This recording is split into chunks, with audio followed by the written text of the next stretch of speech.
Kasus 15 warga negara Indonesia asal Sumatera Selatan yang sempat viral di media sosial karena bekerja di Kamboja, kini memasuki tahap pemulangan.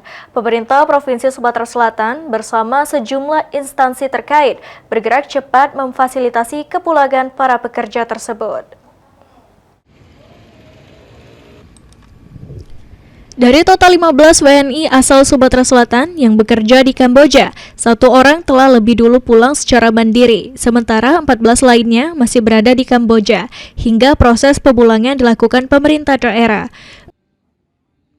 Menanggapi hal tersebut, Kepala Dinas Tenaga Kerja dan Transmigrasi Provinsi Sumatera Selatan, Indra Bangsawan, menjelaskan atas arahan Gubernur, Disnaker Trans Provinsi Sumatera Selatan bersama BP3MI Sumsel dan Kapolda Sumsel terus berkoordinasi memastikan keselamatan para WNI.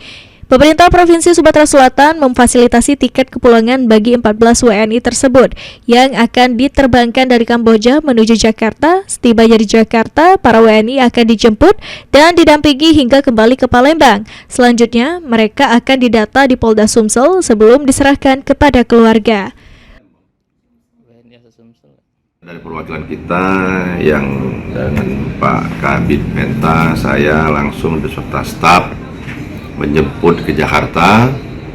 Nanti pada saat jam keesokan harinya tanggal 30 hari Senin 30 Maret kita berangkat ke Palembang bersama-sama WNI kita tersebut.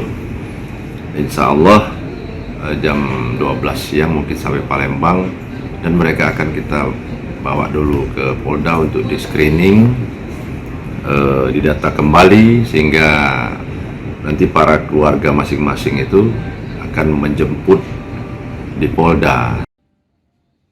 Para WNI juga diminta membuat pernyataan untuk tidak kembali bekerja ke luar negeri secara non-prosedural.